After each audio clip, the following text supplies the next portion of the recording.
Hi, sweeties. How are you doing? Welcome to Naya Sim, and thank you all so much for all the love and support. Hope you all are doing great. So, this video I am actually bringing here is kind of annoying. So, this is me trying to prepare your mind on time. I do not find it funny, and in the end, I was probably ranting because there are some things you see in the Bible, and you are a little bit confused, and you're trying to get an answer and all that. Because I do not see how the Bible supports slavery, right? So let's get into, and the truth is that there are so many things it's really very important we talk about this, because some people really do not want to talk about it, and some people in kind of were brainwashed from childhood, from their childhood, learn about, because sometimes I feel like the Bible isn't kind of white supremacists, and it kind of helps so many people to connect to toxicity, this constructs those beliefs, like there is need for the construction, right? And the fact that they justify, like the Bible justify owning or putting human being in bondage, it's not okay, really. And it's kind of disturbing. And I was really fighting so hard why I finished watching this video and had to talk about it in the end, right? I wasn't kind of ranting because I do not see how the Bible supported slavery.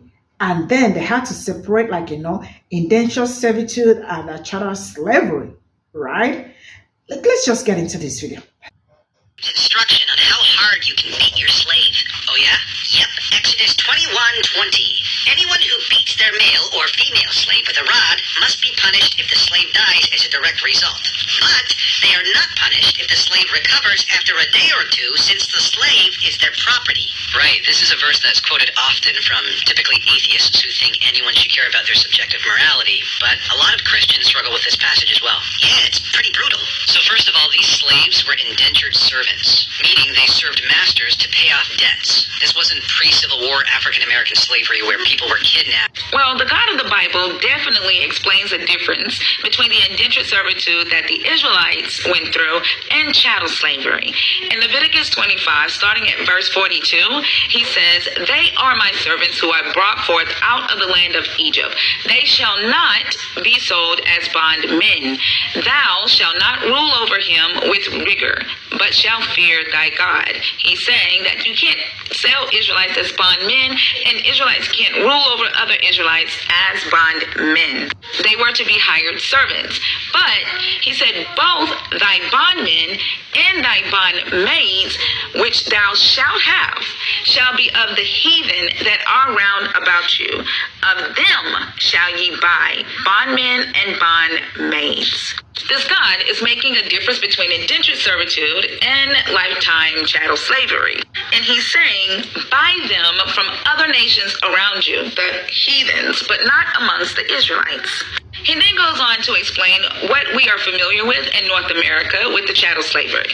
"Moreover, of the children of the strangers that do sojourn among you, of them ye shall buy, and of their families that are with you, which they begat in your land, and they shall be your possession. And ye shall take them as an inheritance for your children after you, to inherit them for possession. They shall be yours.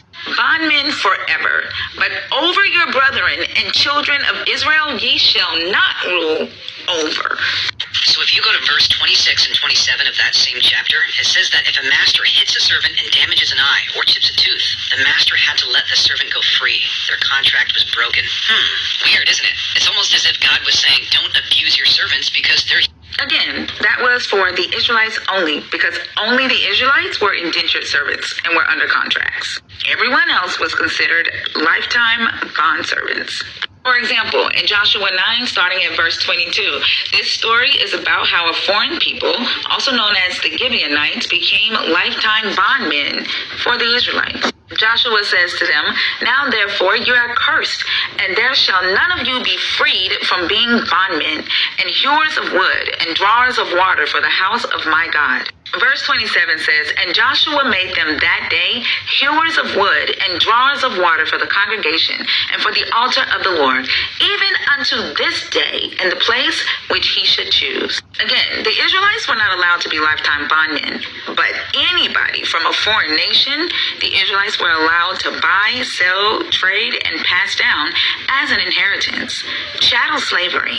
In 1 Kings chapter 9, verses 20 through 21, King Solomon uses lifetime bondservants to help him with building products and building the temple, but he didn't use Israelites.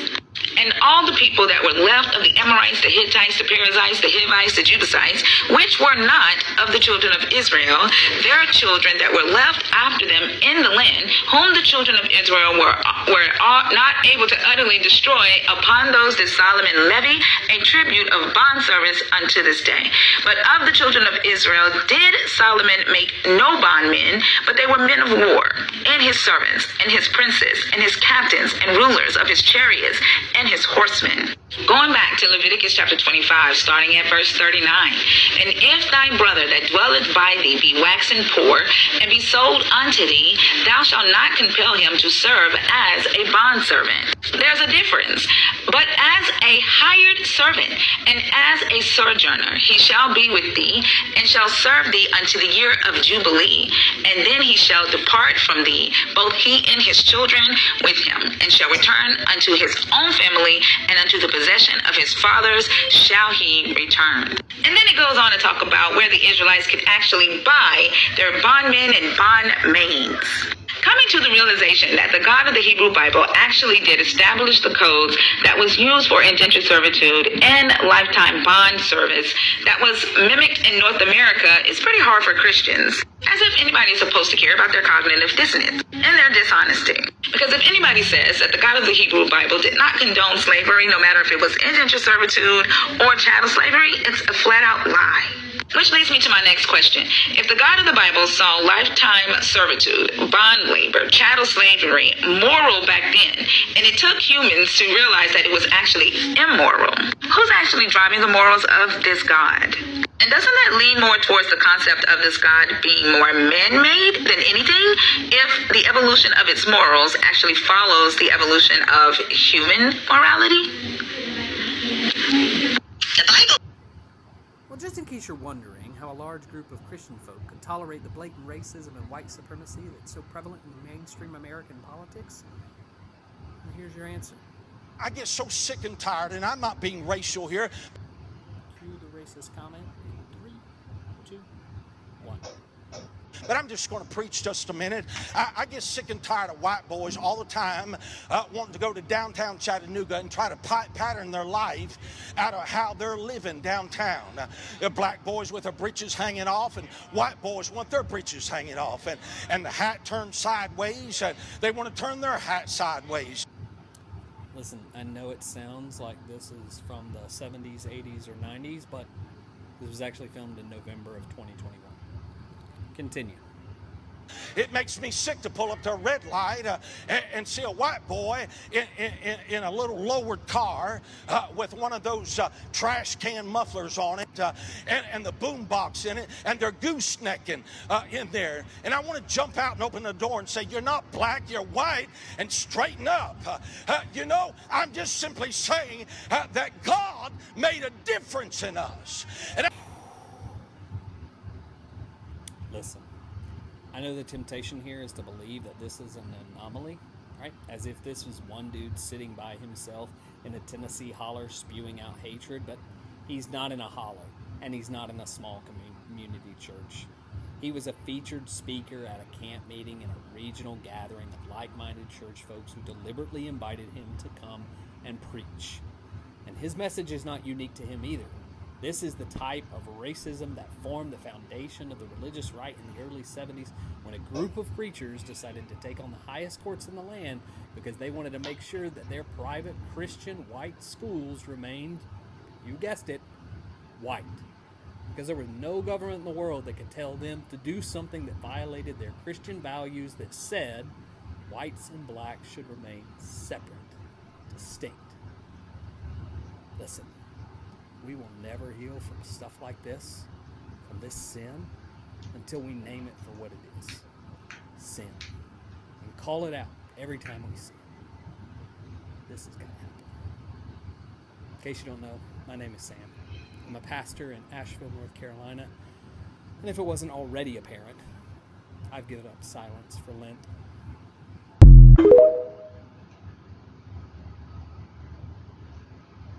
So this is all I got from this video. And why is that pastor also being racist towards people that look like me and at the same time talking like a black man? Because that is how black preachers speak. That is how they talk. Now, let me tell us something. I am not sure this racism is ever stopping. It is never stopping. But what? The only thing I know is that we are going to keep calling out all their evil acts, because, I mean, there are things you see and keep quiet. There are some things you see and do not keep quiet, because it is going to hurt someone else, right? And the fact that people call people like this to come to the church and preach, it's something that I am trying to wrap my head around. I mean, like, this man was invited to the church to speak, and what he came out to speak was this. Now, these are the people. Now, let me tell you something.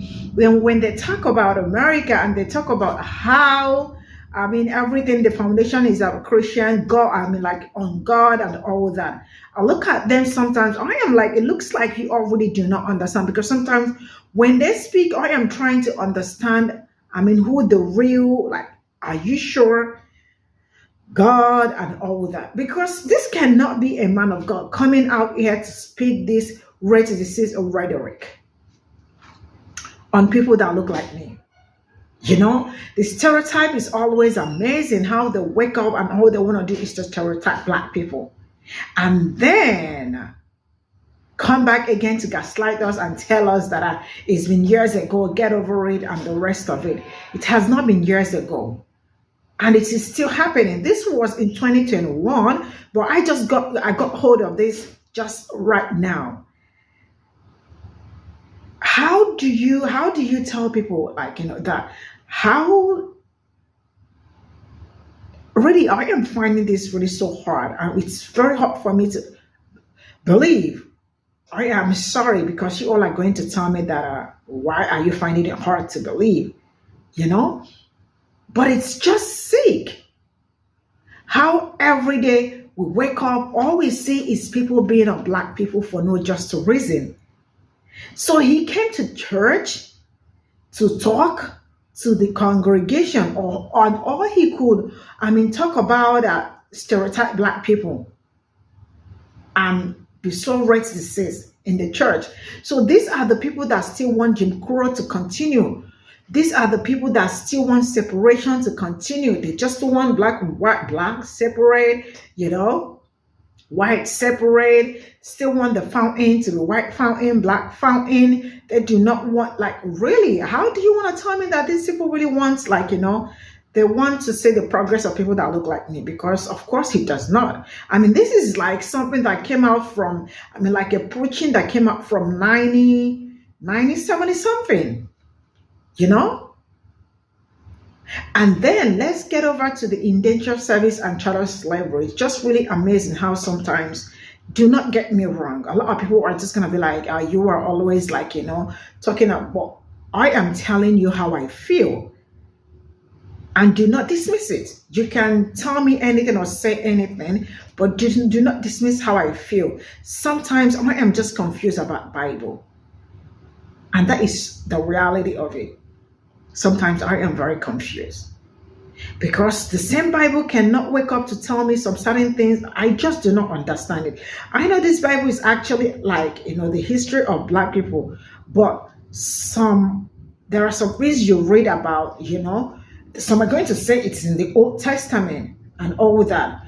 But man, how do you tell me that probably you have a slave, and probably because your slave, the eyes is not broken, or maybe the eyes is broken and the person is supposed to go free, or the person is not supposed to go free because you did not kill the person?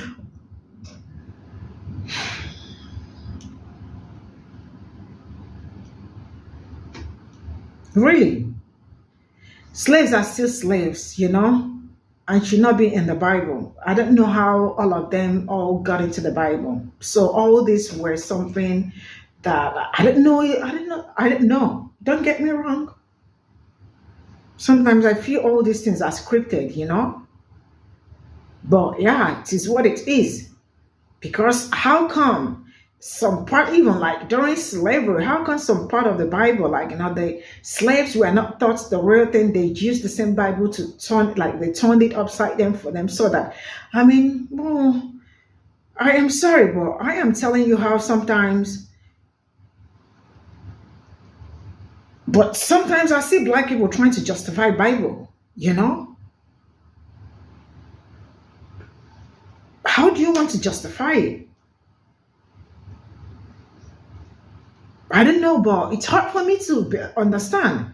Make it make sense. Do not say I am speaking carnally, but this is just from the things. There are some things you hear, and you are getting it like you are just confused. Like, how is this coming from the Bible? I understand indentured servitude and chattel slavery are just two different things. And the indentured servitude were just the Israelites, those Israelites that were able to they had so many privilege. They were privileged.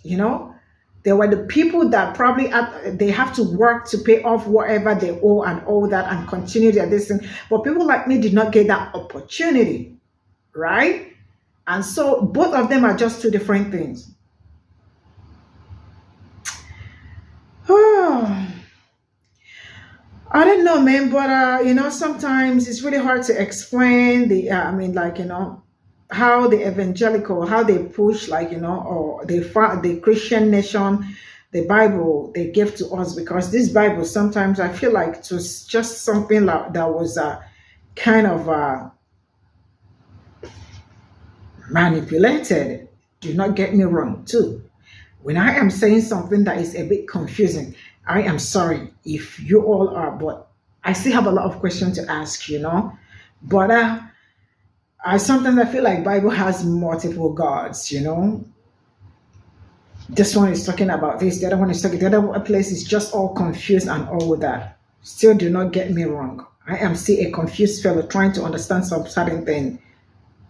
So didn't the Roman have chattel slavery before Christianity came there? Or did they not work prior to the death in See you all in my next video. I don't want to keep ranting, because if I keep ranting, I'll just keep finding some certain things to talk about that might not please some people, or that might not be okay to some people, but I am not saying it because I want it to be okay for you and all that, but I am saying it because I am sometimes confused about how the Bible justifies slavery, and how you are supposed to probably cut somebody's eyes, or maybe cut somebody's hand and some things, and kind of justify it and the rest of it, So I am sorry once again. See you all in my next video. Bye for now.